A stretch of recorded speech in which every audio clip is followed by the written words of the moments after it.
Welcome to SharePoint Pittsburgh's second tutorial on InfoPath 2010, how SharePoint and InfoPath work together. Today we'll continue using our Happy Scoops order form. We'll fix the error in the form that we made last time using rules. We will publish the form to a SharePoint form library. We'll explain and demonstrate submit options, and we will add the form as a web part on a SharePoint site. So let's start by opening our Happy Scoops order form in InfoPath Designer 2010. First, we have to fix the error that I told you about at the end of the last tutorial. Were you able to see what it was? Great if you did, but don't worry if you didn't. These types of things come with practice. There are actually two errors. The best way to see them is for me to show you. Let's go to InfoPath Filler. We can fill out the form like we did at the end of the last tutorial.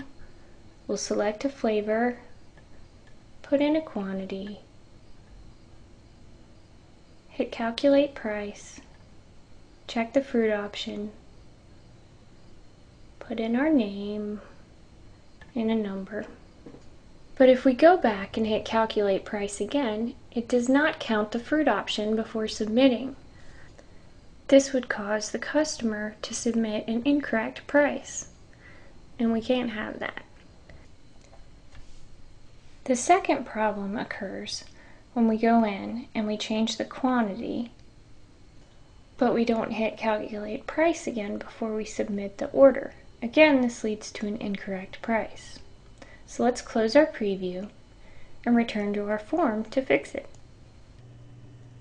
So let's go to the Calculate Price button and manage the rules associated with it. We're going to change Rule 1. Let's rename it first.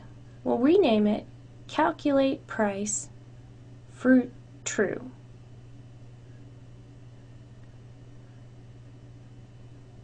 As the name suggests, we want this to run when the fruit option is equal to true.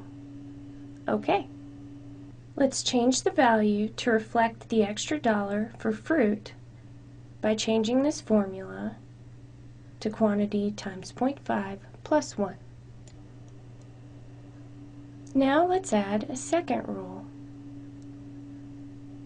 We'll call this one Calculate Price Fruit False.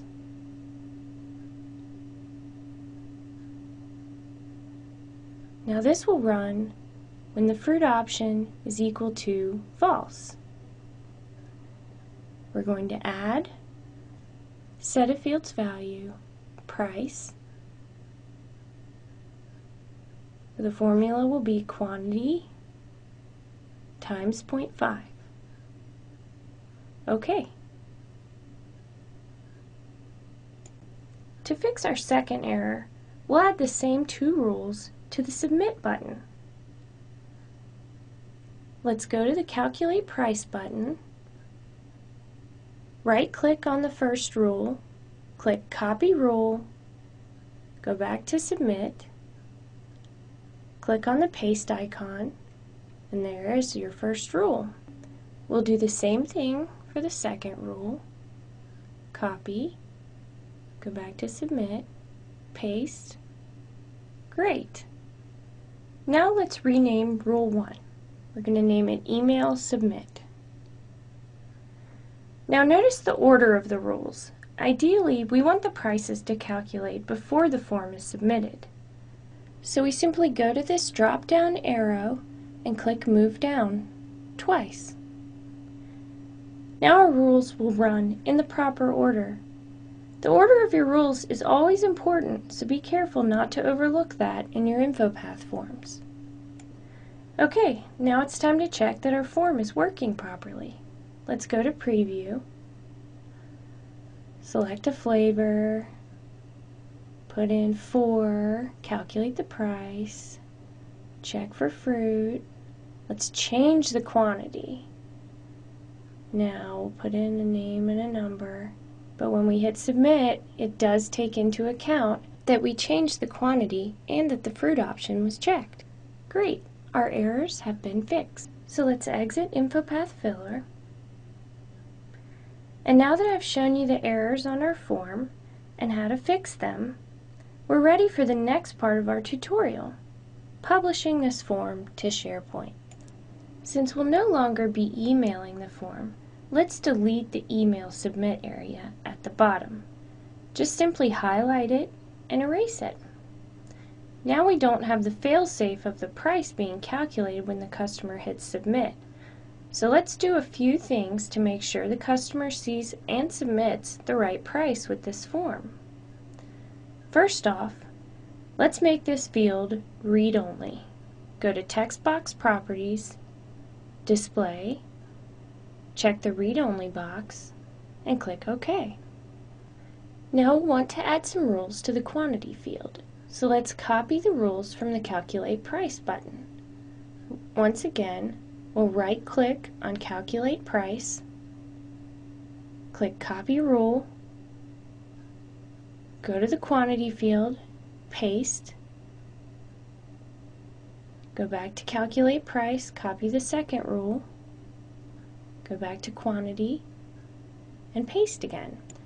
Now, whenever the quantity changes, the price will recalculate. Okay. Let's go ahead and save this. Now we're ready to publish this form to a SharePoint form library. Let's go up to File, Publish, SharePoint Server, and there's already an address in there because I was playing with this earlier. But let's just go to our SharePoint site and double check to make sure that the address is correct. So they look the same to me, but if you wanted to, you could copy and paste if you'd like to be even more accurate. So we'll hit Next. And what do you want to create or modify? I want to create a form library. What do you want to do? Create a new form library. The name of our form library will be Order Forms. And the description will simply be Happy Scoops Order Forms. Next. We can promote columns on our SharePoint site. Let's add the column Flavors. Okay. We'll also add quantity. These will show up in our SharePoint form library. We'll add fruit option. Click Next. And we're ready to publish.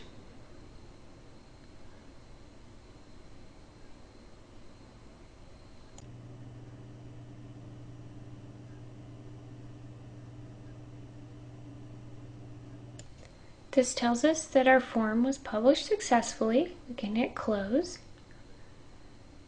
And now let's open up our SharePoint site. Let's refresh this site. And there is our form library, Order Forms. In order to fill out a form, we hit Add Document. Select a flavor. Let's fill out this form, quantity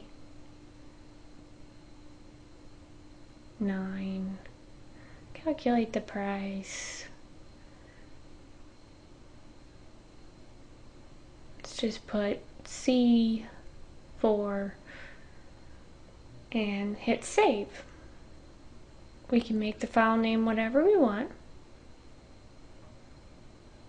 Caroline's order. Save. Now where did that go? I'll show you. Hit Close. And there it is. And the fields that we wanted to promote are there as well. Now let's go back to InfoPath Designer and add some submit options. Go to File, Submit Options.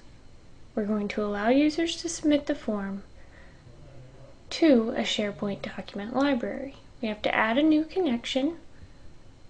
Our document library is the one that we just created. We could add this to a different document library if we wanted to, but for now we're going to put it into the library that we just created. So when people fill out the form and they hit submit, it goes to it. Let's copy this address.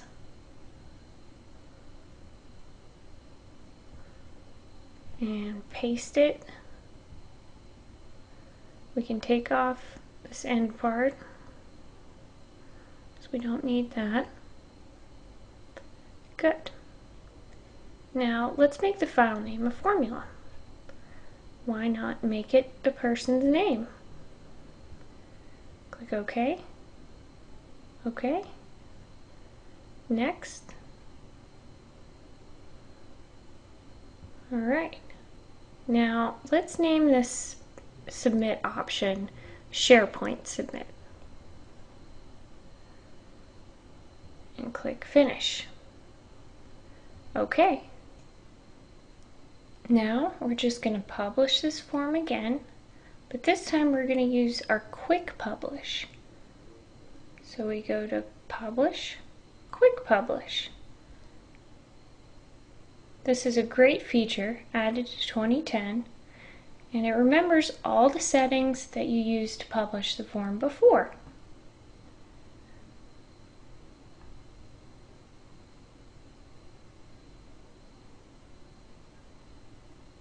Now it's connecting to our SharePoint site.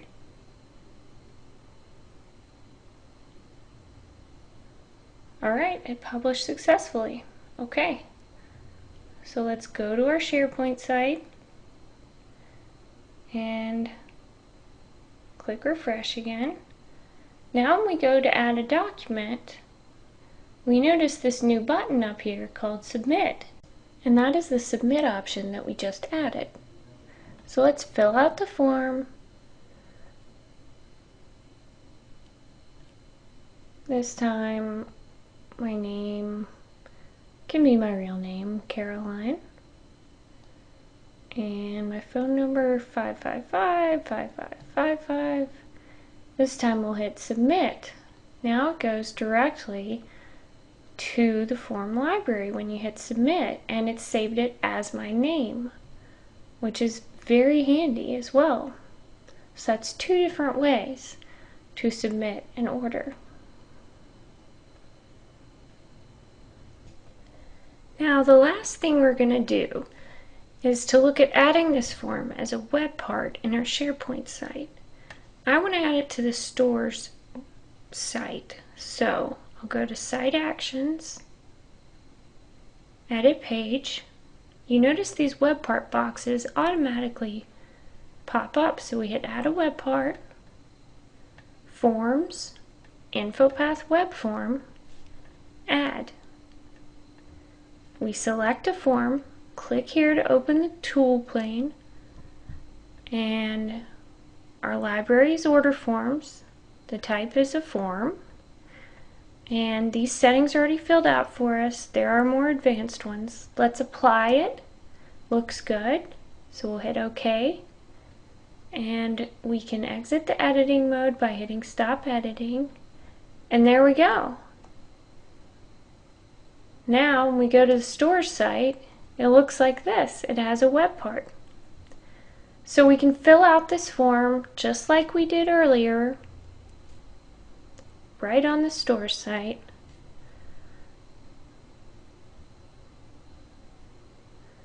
Once again, this time my name will be Candy, and my phone number is 777-7777, and we hit submit. Now notice that after we hit submit, the form stays filled out. Let's go to order forms, and there's the form that we filled out in the stores site web part. That's it for this lesson. Thank you so much for watching. If you found this tutorial helpful, please support our efforts by subscribing to our YouTube channels, SharePoint Pittsburgh and Nextara.